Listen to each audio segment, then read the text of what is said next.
Welcome back, fight fans. We're back, and it's a shorter one today. We're just going to be doing UFC Vegas 55 from last week, and then we'll be talking about The Ultimate Fighter, which was just yesterday, and I actually just watched it this morning, just a couple hours ago, so it's fresh in my mind. Great episode. Because there is no UFC this week. Yeah, so it's a short one today. How about that? That's going to be nice. Anyway, so we'll open up with the prelims, of course, as we always do, and then we'll go through the entire card and then finish off with the Ultimate Fighter, of course. So it opened up with Sam Hughes and Elise Reed. Reed was actually, I wouldn't say a heavy favor going into this, but she was definitely favored going into this. But because of the tape that I watched, and also because of the last fight that I just saw, we just saw her fight. What was that, like a couple of months ago or something? I had a feeling Sam Hughes was going to win this one, and she did just that. Did pretty well, to be honest, actually. Both of them started getting some combos early, but after feeling some power from Reed, Hughes got her game plan going, which was to do the wrestling, clinched up with Reed, pushed her along the fence. She did get out of the clinch, though, and Reed went back to her striking, but Hughes went right back into the wrestling and got an easy takedown. She managed to get up, but what was I going to say? But Hughes did get some clinch control going after that and clearly won the opening round there. Reed opened up the next round with some combos, trying to keep her at a distance, but Hughes avoided that, quickly got the fight back to the ground, and really just spent the entire round on top pretty much. So pretty clear that Reed needed a finish going into the final round there. And the final round opened up with Hughes getting immediately dragged down, or Hughes immediately dragging the fight down once again. And the majority just pure control out of that round. As the round went on, though, Hughes did start to land more and more elbows until the ref was forced to stop it. Maybe a little bit of an early stoppage there, but hey, you know what? I don't think anything else was going to happen anyway. I mean, it was just a clear all around victory for Sam Hughes there. First UFC finish, by the way. Amazing. So she did great there. The second one, and this was actually a prelim that I had talked about last week. That would be Chase Hooper and Felipe Colares or Colarish. I knew there was really one main way that Hooper could win this. And I mean, also, you got to go based on, of course, what I saw in the footage and also what I mean Hooper's been doing his entire UFC career so far. He used to be, up until this fight, I should say, definitely not great at the striking. That was definitely his weakness, but amazing on the ground. But also like to be on the bottom on the ground, which, I mean, when you're trying to win in decisions, not a great combination. I mean, you're on the bottom, so you're not getting the control time. Also, not great striking. So there's really only one avenue really for you to win, and that's to get a submission, which is what he did in his other wins. That's how he got them. But anyway, so I mean, just because Kalarish was way more well-rounded, of course I went that way on the decision there. That's what I was thinking going into it. But of course, keeping an open mind, you never know. Of course, maybe Hooper was going to get his striking game better. Who knows? So opened up, of course, Hooper dragged the fight to the ground almost right away. Looking for any kind of submissions there. He was close a couple of times, but Kalarish did end up getting the dominant position there, as we kind of expected. Like I said, I figured Hooper would try and go to the bottom. But they ended up actually getting stood up after some fence grabbing, though. Kalarish started to have some problems as Hooper started to get the dominant positions. and actually landed some ground and pound of his own there. It was a rough start to the ground, but with the to the round, I should say. But with the leg control, I would say Hooper honestly grabbed the first round on the cards there with the second half there. After definitely a rough start there. The second round, I'm getting super distracted by my dog constantly. All this stupid sounds. Anyway, moving on. The second round, Hooper kind of looked like he was starting to regress back into what we saw in all the other fights. Found himself on the bottom again a lot, getting hit by some pretty nasty ground and pound. Definitely losing the battle for control time. What was I going to say? After all the control time, it seemed likely that it was even headed into that last round, the last round there.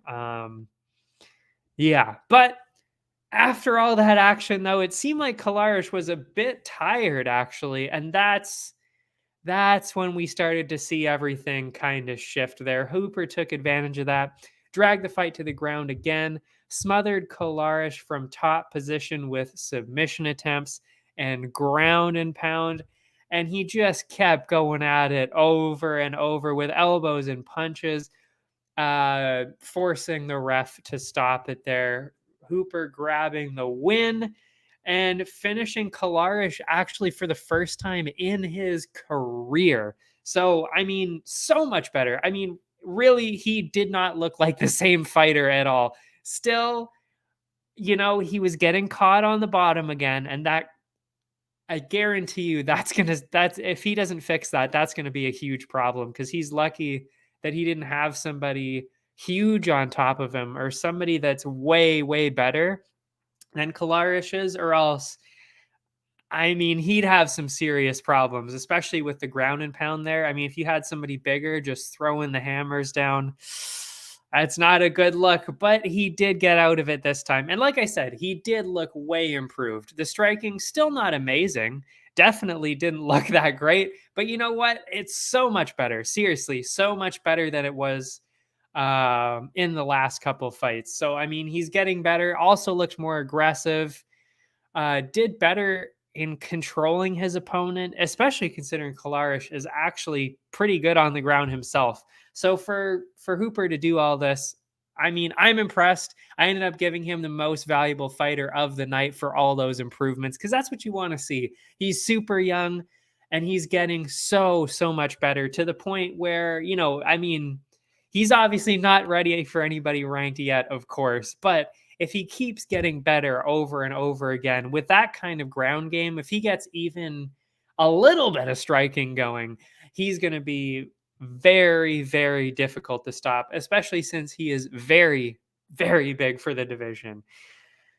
After that, we saw Jonathan Martinez and Vince Morales. Both of them took it slow to start. I mean, both of them knew each other. They knew each other had some power going on there. So didn't want to get clipped early. It was close, but Martinez was probably edging ahead in the exchanges thanks to his leg kicks, which we knew was going to be a problem there. By the end of the first round, those kicks had already had Morales leaning against the cage. It was not looking good at the start there. The second round saw more careful striking from both men, but once again, it was Martinez's leg kicks that were doing the most damage. The third round, more of the same from both guys there. Morales was doing okay, but Martinez, thanks to that technical striking, the movement, and the leg kicks, just really cruised to a clear decision win there. 30-27 from all the judges. Easy win going there. Next one, Uroš Medic, Omar Morales. Right from the start, seemed like Medic had the pretty clear speed advantage, and Morales had the clear edge in power there. Medic was trying to get some of the offense going, moving in and out. But when Morales landed anything, really, whether it was a leg kick or a punch, it was a problem. It was a problem for Medic. But after a close round, though, it really wasn't clear who had taken the opening round. Personally, I probably gave it to Medic because he was slightly more active, I thought. Medic kept that activity going into the second round, and ultimately he landed some bombs, knocked Morales down 3 times. Yeah, three times. Unreal. Forcing the ref to jump in and stop the fight, giving Medic yet another TKO finish. Amazing. The next one was another prelim. Well, the only other prelim that I had talked about last week, which was Parker Porter and Jailton Almeida. I was so excited for this one. Of course, huge favorite Almeida going into this. So, of course, I had Almeida going into this. But I wasn't, it's kind of hard to tell what's going to happen here because Jailton, of course, a massive light heavyweight, but he was moving up to heavyweight against one of the biggest heavyweights actually in Parker Porter, because he cuts down to make 265. He is very big, and he's also decent on the ground. So, wasn't really sure what to expect, but I was predicting an Almeida finish, probably by submission, because Parker Porter had never really been, I don't think he's been finished by a KO or TKO. I didn't write that down, but from what I remember, I don't think he had. Plus Almeida, only TKO finish was from the from ground and pound. So he's very much a ground specialist. So that's where I was going. That's where I was coming from there. And less than 5 seconds in, Jailton already landed. I mean, just going to town already. Landed a crazy front kick. He throws these jabbing front kicks up like they're jabs. Well, like they're jabs, basically. I mean, it's crazy to see. Already had pushed Porter along the fence. It took him a couple of seconds because of all that extra weight, but Almeida slammed Parker into the ground and went into smothering him with the wrestling there. After controlling him for a couple minutes, Jailton started to posture up, land the huge ground and pound that we knew he's capable of. Porter did try and make some moves to stand up, but Jailton, I mean, that wrestling and those strikes, clearly way too much to overcome there. Use that position, the incredible ground game. Jailton managed to take Porter's back, sank in that rear naked choke, grabbed his eighth rear naked choke submission. So clearly people need to watch out for that. Yeah, unreal, unbelievable. And I said this after Almeida's debut, and I'll confidently say it again, really.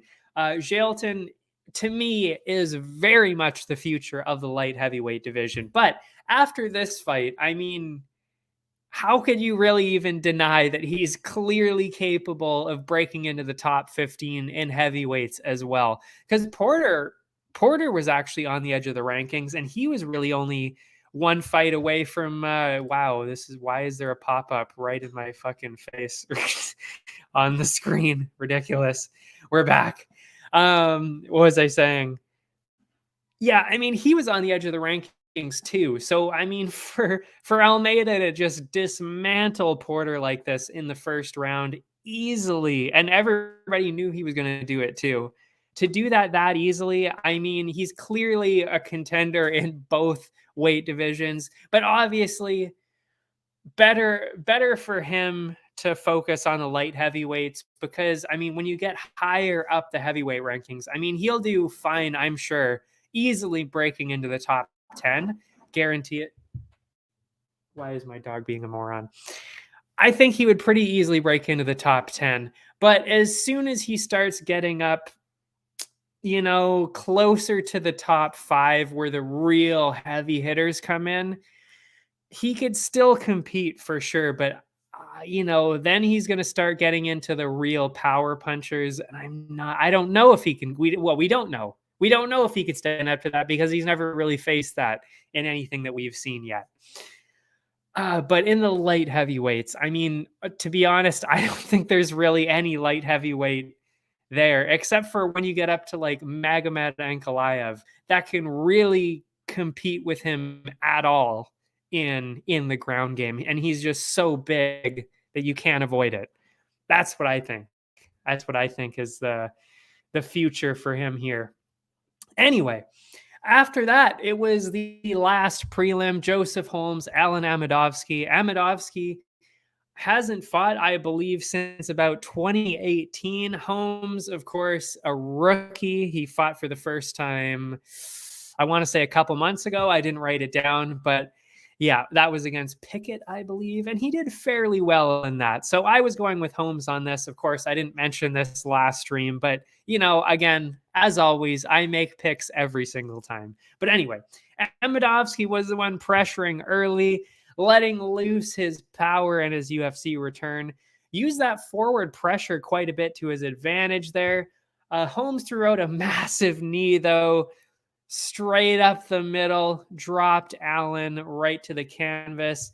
I don't know how. I have no idea how, but Amidovsky did manage to get back up from that, and Holmes dragged him down to the ground, and then fairly quickly sunk in that submission and grabbed his first UFC win in the very first round. Amazing, amazing.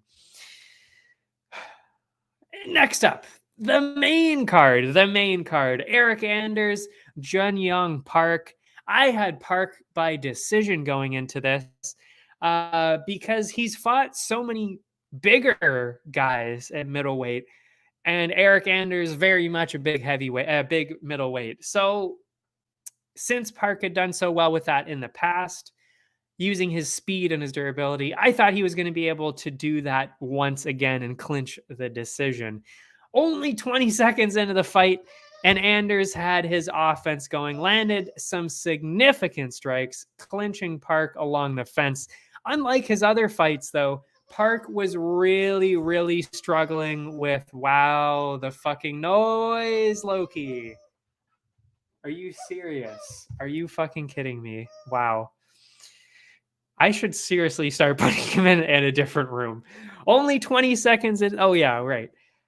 He was really struggling with the strength of Anders and couldn't get into a good position. I mean, I will say, Rodriguez is probably the biggest guy that Park has faced, but Anders was really pushing that weight limit in there. It took Anders a while with Park's headlock being used as a shield, but Anders finally got Park to the ground, only to have Park get up after a couple of seconds. It was a close round on the cards, really, but Anders, personally, I thought Anders took it with the clinch control time and the forward pressure. Seemed like he got it to me. After getting hit by a couple of combos, Anders tried to get his clinch going again in the second, but Park shut it down fairly quick. It was then that the striking battle started to take off. Both of them got in some pretty good strikes, but it seemed like Park was the one landing the more meaningful punches there. Just as the round was ending, Anders dragged Park to the ground, but once again, Park got up pretty quick. And this is where this is probably where the cards started to get a little iffy. Because although Park did well, it seemed as though Anders had edged ahead once again. That's kind of what I was thinking. So I was seeing it 2-0 for Anders at this point, but it was so close. But I don't know, just because of it just seemed like Anders had edged ahead again a little bit. After taking a backseat in the opening rounds, Park turned up the pressure in the final round, lit up Anders with some pretty big combos. After about a minute, though, it was Anders who started to regain his momentum again, worked in for those clinches and those takedowns, and this was by far the closest round in my mind. But with the slight edge in strikes, I probably would have given that closing round to Park. So for me, I saw it 29-28 for Anders. It wasn't like a complete robbery, but I will say Anders really did seem like he had earned the decision there. The judges ended up being split and went the other way with it on this one. Again, 29-28, 29-28, and then 28-29 in favor of Park there. It's one of those situations, and we see this really every week now, which is mind-blowing. We shouldn't see this at all, let alone every week. I'm happy. I'm happy that we won the bet. Of course, I'm happy that we won the park decision here. But as a fight fan, and that to me always comes first, I want to see the right person win. I always want to see the right person win because personally, I think that I pick the right person most of the time. So, I mean, I'm okay with losing when my fighter loses, which in this case, I think they did. So, to see it go the other way in favor, I mean, yes, of course, it's nice to see it in favor of me, but because that can happen, you know it's going to go the other way eventually, which is exactly what happened in the main event. And we'll get to that. We'll get to that with Holly Holm. But I would much rather see the right person win. I would much rather have seen Anders win and then, of course, Holm win. Unfortunately, it went the other way on both of those. But, you know, hopefully we're going to get better at it. And we're going to maybe do a little discussion about that with the Holm fight later. But it's getting really annoying to start to keep seeing this over and over and over again. So that was that one. The next one after that, Polyana Viana, Tabitha Ricci. I was going with Ricci on this one by decision because in the tape, I noticed pretty clearly that Viana really likes being on the bottom. And, you know, good for you. You can get some good submissions going. But when your opponent is also good on the ground like Ricci, you're probably not going to get the submission. And then you're on the bottom and you lose the control time. And you know what? That's honestly almost exactly what we happened. And this is why I started watching tape, because it's really starting to make a lot more sense. It's getting a lot easier, let's say, to predict things now. Yeah. So Ricci opened the fight by trying to take Viana down, which I thought was maybe not such a great idea, but she did it anyway. Weirdly, she succeeded and then actually got back up pretty quick. So strange strategy to take her down and then get back up yourself kind of right away. Trying to avoid the armbar, I'm sure. But I mean, you knew that going into the fight. So again, a little strange to go for that, but she did it anyway. That being said, Ricci was actually doing well with her striking, but of course, because of her short arms, it's going to happen when you're, I think, 5'1". I think she was. Viana would throw out a guillotine attempt anytime that she got in close. So, but again, that is going to happen a lot when you are the shorter fighter. As expected, Viana was looking for arm bars on the ground, but was clearly losing on the cards, like I said, because of that control time. So, I mean, clearly Ricci had done enough to win the first round, mainly, again, because Viana puts herself into those terrible situations, which, again, we knew that going into it. The first half of the second round, nothing really happened, but woke up quite a bit, actually, after Ricci ran in, notched another takedown, clearly knowing that she was going to keep doing the exact same thing over and over. Ricci clearly decided that, hey, why not just control her on the ground? I know she's not going to submit me. Let's go for the decision this way. Because Ricci really was never threatening that much. But, you know, Viana spent all that time on her back. So you can't score the round any other way than giving it to Ricci. So the same thing in the second round. And in the third round, same thing happened again. Viana shut her down a couple of times because she knew what was going to happen. She knew she was going to get controlled on the bottom.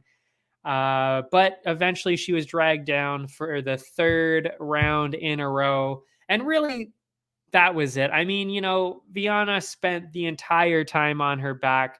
She did manage to grab a takedown of her own near the end, but sadly, Ricci actually swept her and ended up on top, regained control, and that was it. I mean, yeah, Ricci did look good, and she did very much have the much better strategy. But I mean, of course, you kind of actually just have to blame it on Viana's strange strategy of being okay with being on the bottom. Like, when you're fighting a striker, yeah, for sure, it's okay to be on the bottom. I mean, Oliveira's done that how many fights in a row now? You know, like, he's totally fine with being on the bottom, and that's a-okay for him because he's going against strikers.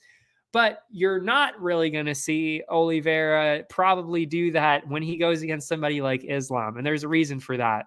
You know, it's all about the control time. And of course, you're more likely to get the submission when you're on top too. But it's all about the control time. So it's just kind of a bizarre strategy for Vieira to do that against somebody who's clearly also good on the ground. So yes, Ricci did amazing, but also Vieira, not a great strategy. And that is exactly why I picked Ricci in the first place, because in that close of a fight, when you've got a weird strategy like that, and they've been doing it in their other fights, you know, pretty easy choice to go with that. Next one, Chidi and Njokuani, Duško Todorovic, both guys from the Contender Series. Njokuani, of course, getting the 16-second KO in his debut just a couple months ago. So I was going with Njokuani. He had the huge reach advantage. Amazing striker, lots of power behind him. And of course, Duško struggles with strikers. So, I mean, seemed like a pretty easy direction to go with this one towards Chidi, of course. Duško's plan, immediately obvious, shoot for the takedown against the striker. But amazingly, it was Njokuani who was leading the wrestling exchanges and held on to Duško's neck for quite a while, probably, you know, trying to stifle that offense from Duško, but of course doing his own, you know, threatening his own submissions as well. From there, though, Duško's experience did pay off. Let him control Chidi in the clinch along the fence. And just as it looked really to me like Duško was going to win the round, still in the clinch, Chidi unloaded a massive elbow, dropped Duško immediately for a walk-off TKO win. No need for follow-ups there. Walk-off TKO win in the very first round. So impressive by Chidi. I mean, my goodness. Wow. I believe that ended up being a bonus as well, but we'll get into the bonuses at the end. The co-main after that, obviously by far the most exciting matchup of the night, and it ended up being the best fight of the night by far, and it wasn't even close. And we knew that was going to happen, to be honest. I mean, really, to be fair, we kind of figured that was going to happen. Anyway, I had Pereira winning by decision going into this. Oh yeah, I should have said, of course, co-main event, Santiago Ponzinibbio, Michel Pereira. Of course, I had Pereira going into this. I did think it was going to be close because, I mean, especially if you looked at the tape, I mean, Ponzinibbio doesn't necessarily do that well against people like Pereira who are constantly moving forward, constantly having unique striking and pressure going on there. So it definitely favored Pereira, but we also kind of figured that Ponzinibbio might be better going into the last round possibly, and that it would still be close. It's not like Ponzinibbio is terrible by any means. So yeah, we knew it was going to be close. But as expected, Pereira was the much faster fighter, bouncing around the octagon, which we knew was going to be a problem. All the movement side to side, impossible to pin down until, of course, he gets tired in the later rounds, which is, again, what we were thinking here. It was Ponzinibbio moving forward for most of the round, but Pereira was the one landing the much better shots with his movement and his accuracy. I want to say it was something like 70% of his shots in the first round landed. I mean, that's incredible, especially when you're hitting people that hard. So already Pereira, to me, clearly won the opening round there.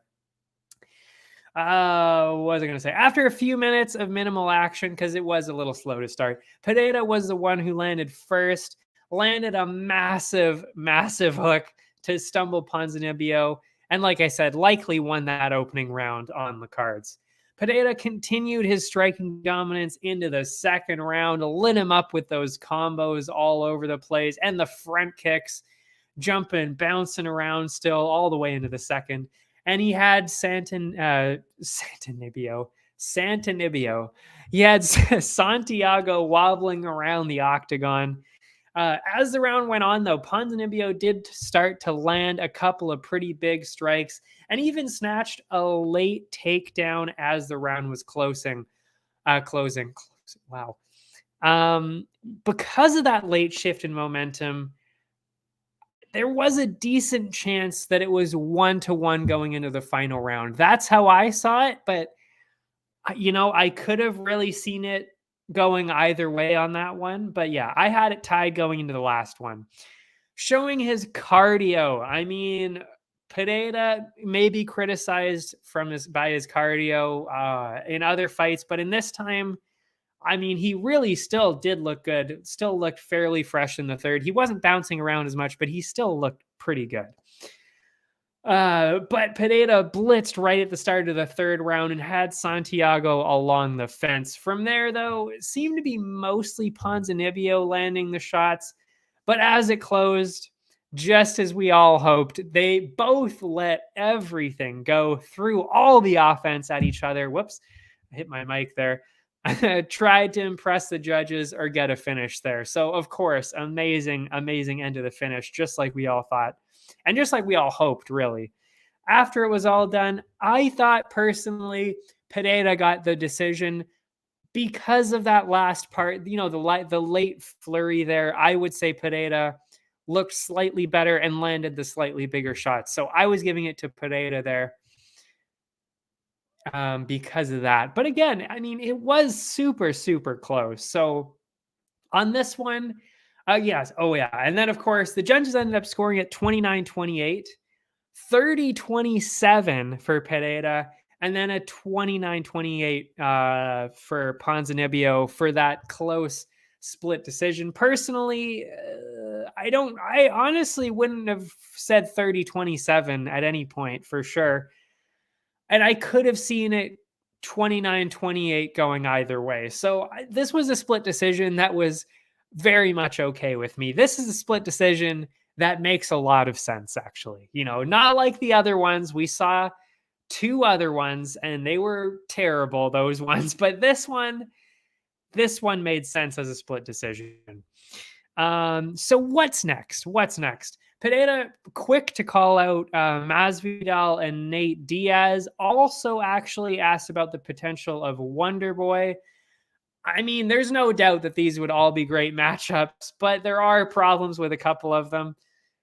Of course, Diaz pretty much at the end of his UFC contract and seems unclear what he's going to do with it.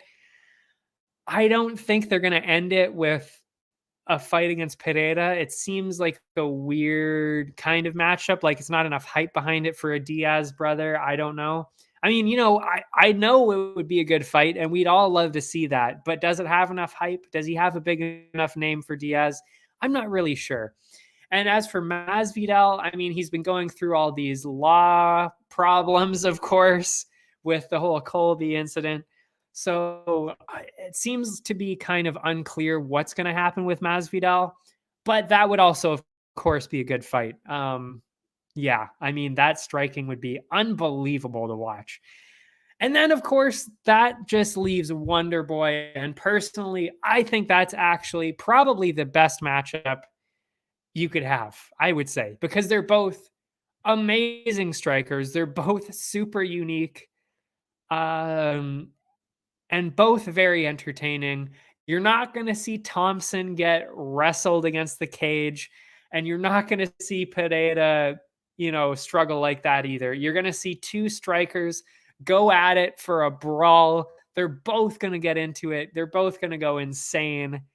I hope that happens. That's my number 1 matchup there. I want to see that. I want to see that so, so bad. And of course, Wonder Boy is on his way down a little bit slightly as well. So in terms of the rankings, it also does make a lot of sense. But in terms of the fans too, I think that is an amazing, amazing matchup. So I hope they make that one happen. As for Ponzinibbio, to be honest, I don't think he really lost anything from this fight. I personally, to me anyway, I don't think he lost anything from this fight. I think he can still compete in the top 15.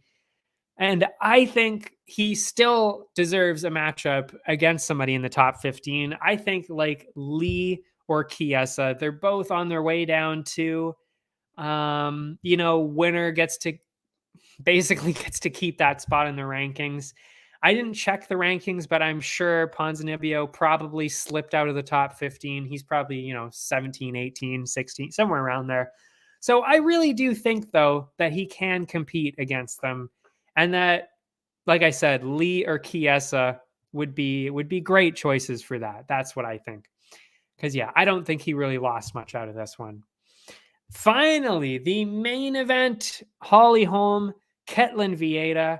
Of course, like pretty much everybody else, I had Holm going into this one by decision. I mean, you can't deny all of the experience and all of the skill, the movement, the precision, all of that heavily favoring Holm in this one. The only thing, of course, that did not favor her would be, of course, Vieira's much younger age, of course.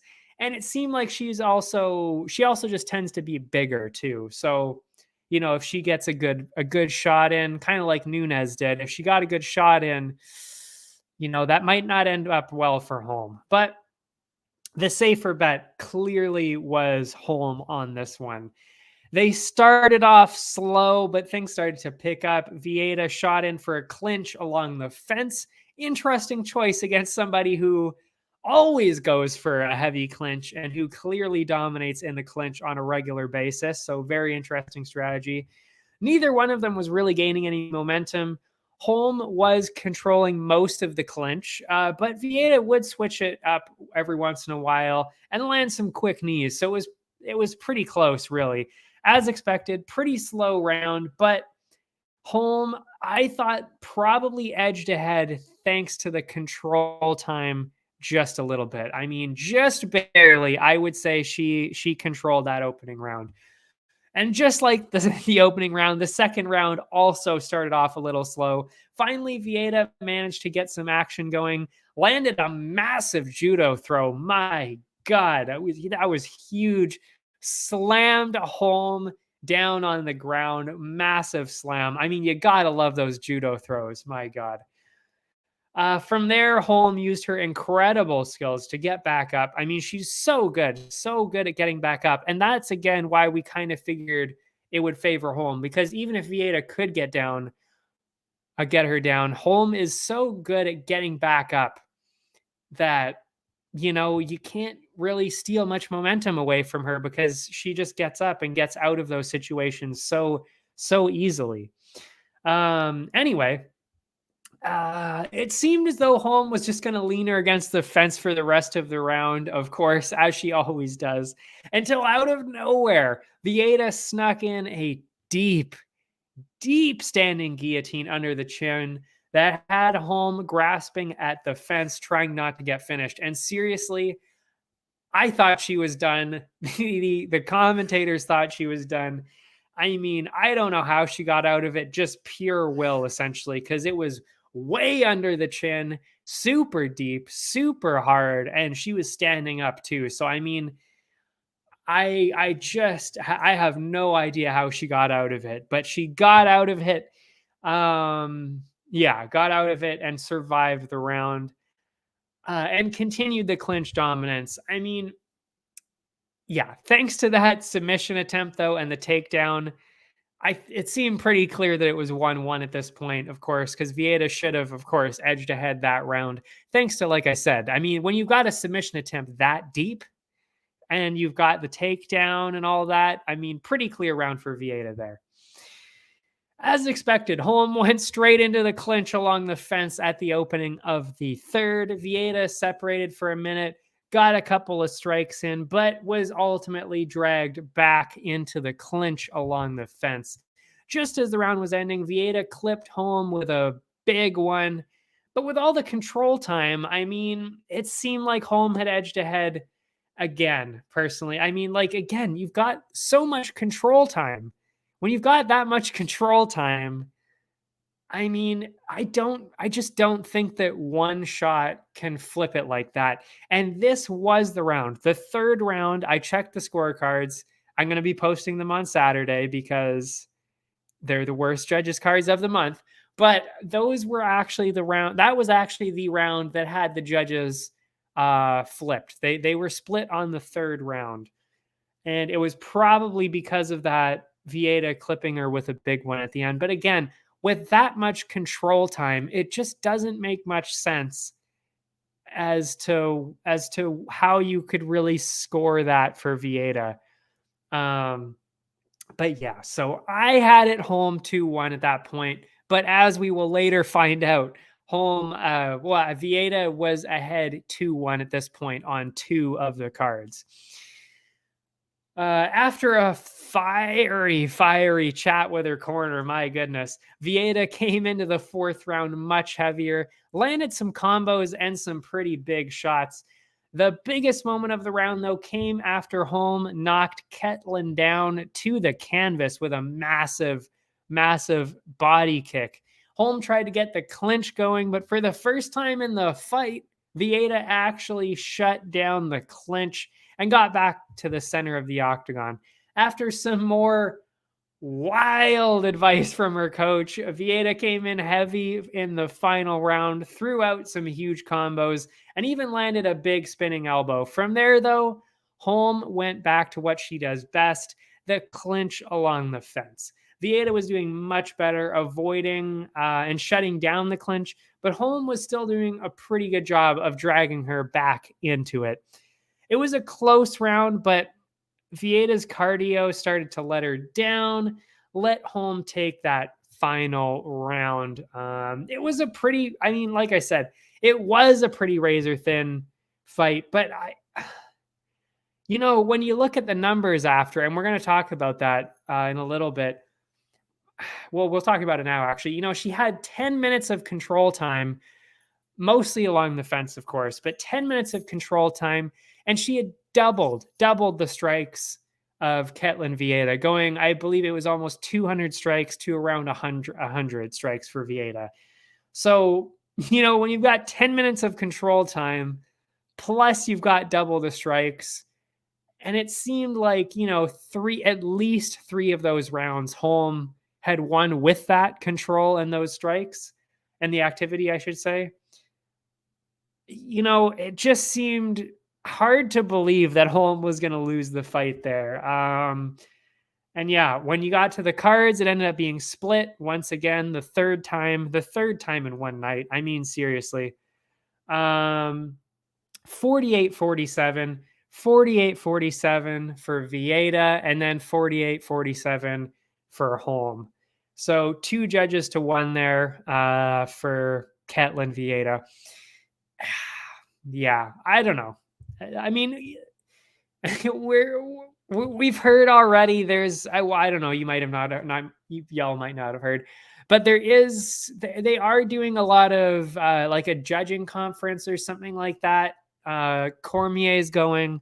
He talked about a lot of other people that are going to, like a lot of the judges that currently judge, for the UFC. They're going to this conference, and there's going to be more clear scoring from now on. So it'll be nice to see what actually happens from that, because some people are actually saying that maybe it's not actually the judges that are making the terrible mistakes here. I mean, yes, sometimes they are, but it might actually be that the viewer doesn't necessarily have the same understanding of the rules themselves, and the judges are actually scoring it the way the rules are written, whereas the viewers are scoring it a different way, where they're scoring it as, how a normal person would see, like, okay, that person's winning the fight, like that kind of thing.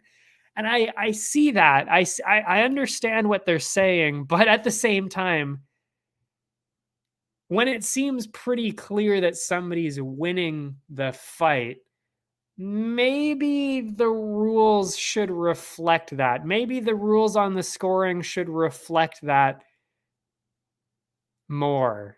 Like, maybe we shouldn't, maybe it's not even the judges necessarily that are messing it up. It's actually the way the score is written, like the way the scoring is written itself. To me, that may actually be one of the huge problems here. And we'll see what happens with that, because, hey, you know what? If it turns out after this conference that we start seeing better judging, more accurate scoring to what the viewer sees, like what we see and what we all know, like, like that Holm clearly won this fight. Like, like things like that.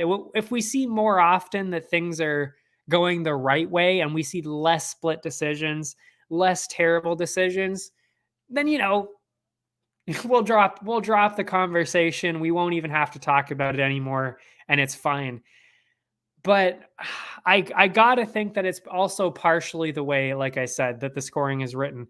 And a lot of people say that the response is to go with the open scoring.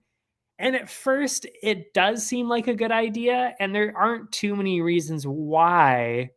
Like, if everybody's being fair, if every fighter is still fighting as though they want to win, then it won't be a problem. But we know that that's not going to happen. And that's why I'm actually leaning towards the side of not having it. And there are actually a lot of professional MMA people, let's say. I think Bronstetter was on the side of not necessarily having, I can't remember. There were a few on each side. They're split on it. And I kind of have to agree that I don't think I am in favor of open scoring because it's just so easy to abuse. Because if you know that you're 2 rounds up, you could literally just hold on to somebody for the entire 3rd round, and that's it. The other person won't be able to do anything because they can't get anything going, and nobody's going to get finished. No, they're not going to be going for the finish as much because they know, they go, hey, I'm 2 rounds up. I don't have to do anything. All I have to do is just, you could avoid them with the, just move around the cage. You don't even have to really get too many strikes going. Just don't get hit. Or, clinch along the fence, take them down, just control them there. You don't even have to do anything. You don't have to work for submissions. You don't have to work for striking. You don't have to do anything. You just have to shut down whatever they have in the most boring way possible. And you know for a fact that that is exactly what is going to happen for a lot of fighters. There are, of course, going to be some good, entertaining fighters out there, of course, that aren't going to do that. They're not going to do that. They're just going to go ahead and fight the same way. But you know that there are people that are going to abuse that scoring system, it being open like that. And you're going to see problems like that with fights ending in the 3rd round being, or after, they're going to go to a decision more often for sure. Because that one fighter will know, I just have to not let them do anything. As opposed to what what happens is they don't know for sure. So they both end up going hard in the 3rd round. And that's when we see the most entertaining fights, when it's 2 rounds to 2, 1 rounds to 1, at least in our minds, when it could go either way, or in the fighters and the coaches' minds too, when it's that close, or even if it does end up being 3 rounds to nothing, or 3 rounds to nothing after that, or it was 2 rounds to nothing going into the 3rd. They still don't know for sure. So they still come out hard and try to get something going in the 3rd.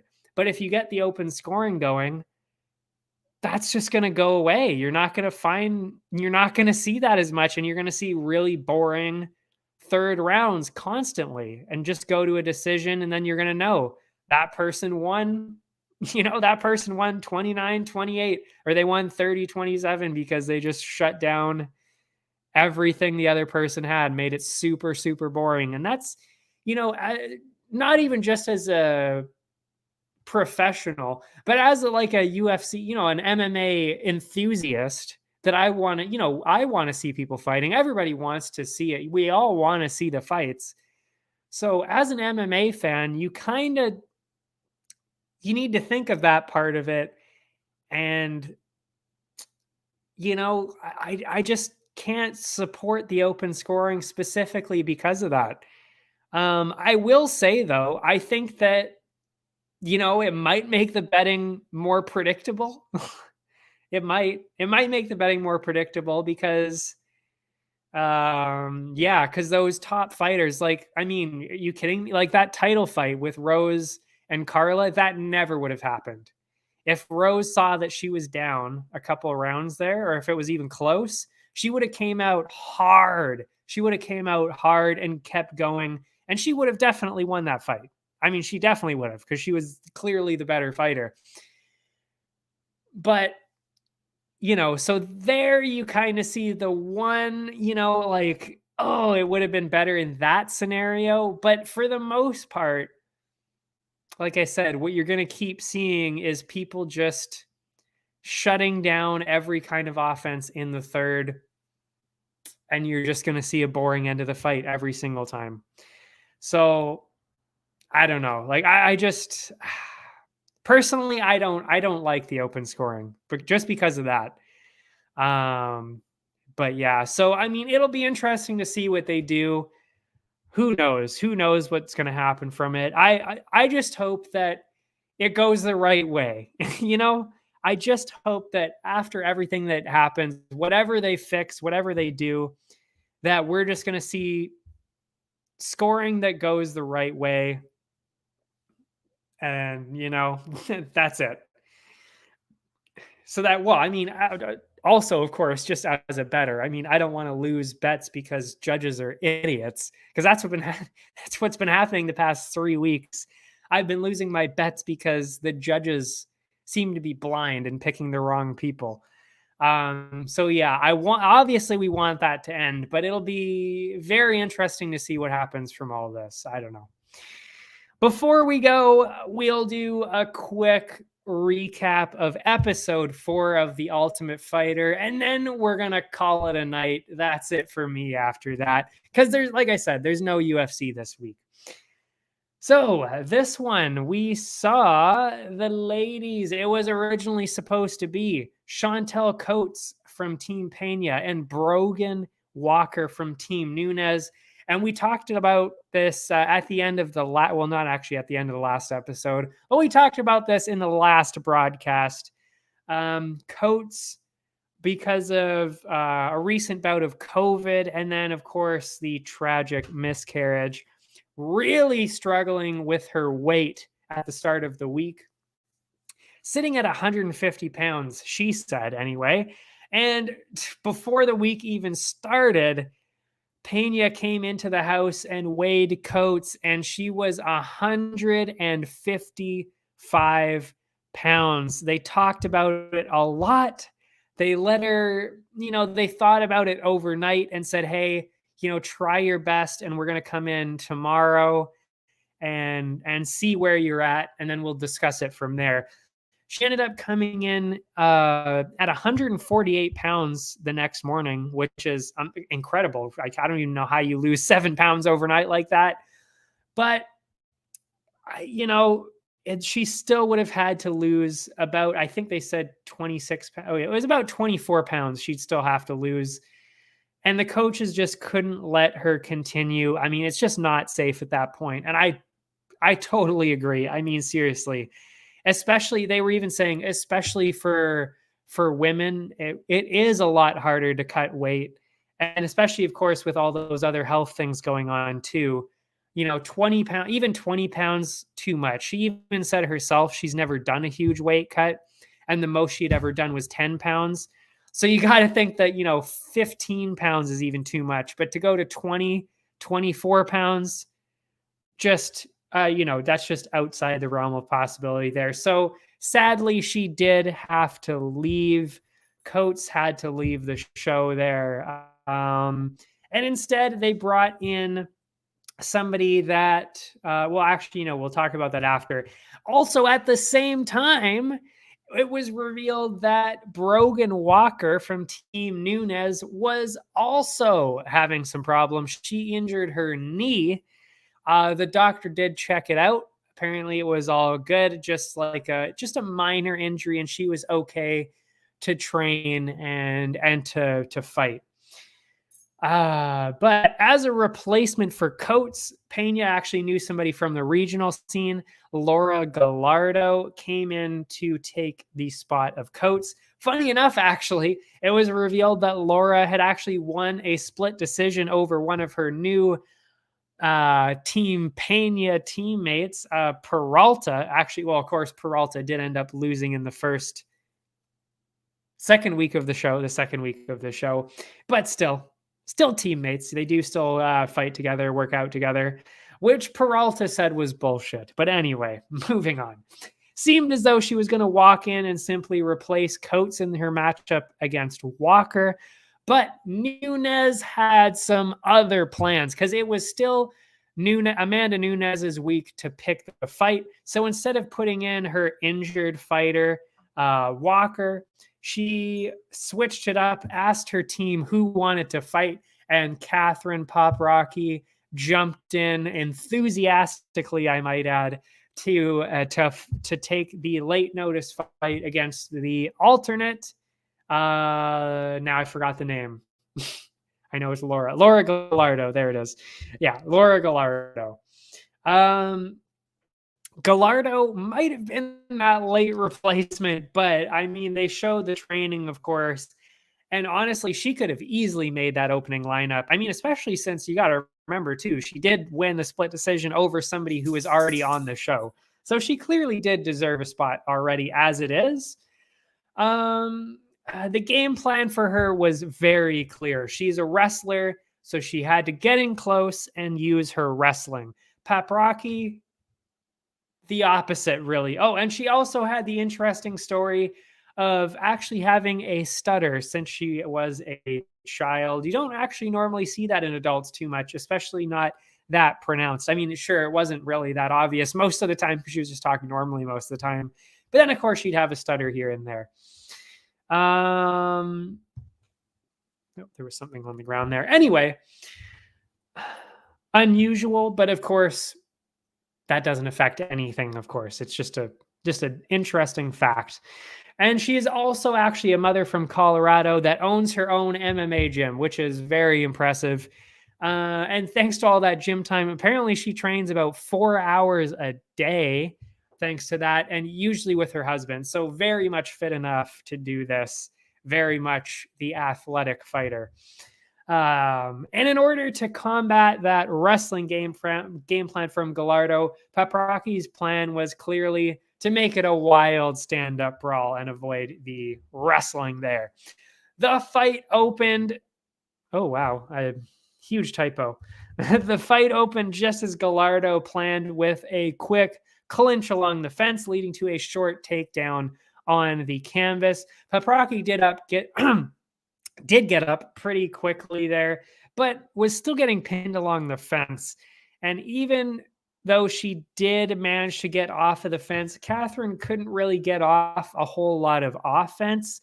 It was tough because, I mean, like, she also had the reach disadvantage, even though I'm forgetting the name again, Gallardo. Even though Gallardo was the slightly shorter fighter, she also had the slightly longer reach. And when you are the wrestler, that's a double whammy. I mean, you've already got the reach advantage, plus you're an insane wrestler. So, you know, the shorter fighter needs to get in close to get their offense off, but you can't do that when you're trying to defend the wrestling. So not a good combination for Poprocki there. And that's really what started to show itself there. Throughout the rest of the first round, it was mostly Laura grabbing the control time with clinches and takedowns.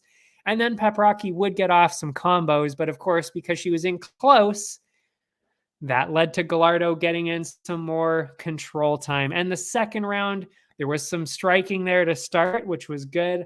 But the momentum, of course, quickly stolen once again with a takedown from Gallardo. And unlike the previous attempts, Gallardo managed to hold her down on the canvas for pretty much the entire round there, smothered Catherine with the wrestling. And that was it. That was it. Because, of course, you only need 2 rounds on The Ultimate Fighter. And Dana White and Forrest Griffin had seen enough. They called the fight off. gave the decision to Gallardo after the 2 rounds, after 2 dominant rounds of wrestling. And I mean, you can't argue with that. Paprocki wasn't going anywhere. She couldn't get anything going. And, that was all because of Gallardo was just too good at the wrestling, just too good in general. So, yeah. It is tough, it's tough because everybody really liked Paprocki. I like Paprocki. I mean, you got to love the energy. She came in there excited, positive, and motivated to do well. And also just to even take on the alternate like that, not many people are going to take that. So to jump in like that and do that, I mean, amazing. Also seems like a great person, a great fighter too. So it's sad to see somebody like that get eliminated early in the first week, but hopefully she'll get another chance. And I think she will. I mean, the UFC loves it when people step up like that. So I'm sure she'll get a spot on the Contender Series, or maybe even, maybe a fight in the UFC, but more likely probably a spot on the Contender Series. I hope so. I really do. Or, maybe she gets a couple wins outside the UFC and then they bring her in to do that. But, she didn't look that bad. It's just that Gallardo just looked better. And that's really all that happened there. But anyway, Gallardo, she also shouldn't really feel bad too, because honestly, Gallardo, to me at least, is the most impressive flyweight that they've shown so far, and it's not even close, to be honest. Yeah, she is very, very good. She's well-rounded, super confident, very good wrestler, and that is a dangerous combination, especially on this show. So anyway, yeah, after that, after grabbing another win, I believe that is 3 out of 4, and to be honest, she probably could have won the 4th one too. Another win for Team Peña, and she got to choose the heavyweight matchup for next week. Very interesting matchup and very interesting, somewhat strange strategy from Peña to choose the number 1 pick from Team Nunes, which was Eduardo Perez, matching up with the last pick of the show, Bobby Maximus from her team. So strange strategy, the number 1 pick against the worst pick, the bottom pick, let's say, of the season. Strange strategy, but we'll see what happens. That would be Bobby Maximus. And for any OG fight fans out there, OG fans of The Ultimate Fighter, personally, I haven't seen any other full seasons except for this one. So of course I don't know him. But if you've been watching since all the way back in season 2, you'll remember Bobby Maximus from season 2. So obviously not the younger fighter in this, but you've got to think he's also got some experience, and he does have a lot of wrestling background as well. So you never know what's going to happen with that. So we'll see what happens with that. I'm excited. I mean, I don't know why people are shitting all over the show. I love the show. I mean, you get to see these people come up. You get to see their stories. You get to see all that. So I just think it's really cool. I think it's really cool to see this kind of thing. Anyway, that is it for this week. Next week, we've actually got Unified MMA back tomorrow, or Friday, I should say, from Alberta. So I will be watching that. And of course, I'll be posting my bonuses either on Friday or Saturday from that. And we'll talk about that next week, of course, instead of the UFC, actually. So the first half will be Unified MMA and The Ultimate Fighter, episode 5 at that point, plus the next UFC one, which will be I can't remember if that's the one that's in Texas or if that's the last one in Vegas. I can't remember, but anyway, so that's what we'll be doing next week. And of course, the week after that, we've got the pay-per-view, but that's getting way ahead of ourselves. Anyway, so that's what we've got on deck for next week. If you want to watch any other sports, Area 51 has got you covered. The link is below, along with, of course, all my social media things. That's Twitter, Instagram, Twitch, YouTube, all down below. You can find it there. And if you want, we didn't talk about any betting today or any odds today, but we're partnered with Bet99 and the link is down below to get a sign up bonus. You can check it out down there as well. Thanks for watching, everybody. I will see you next time.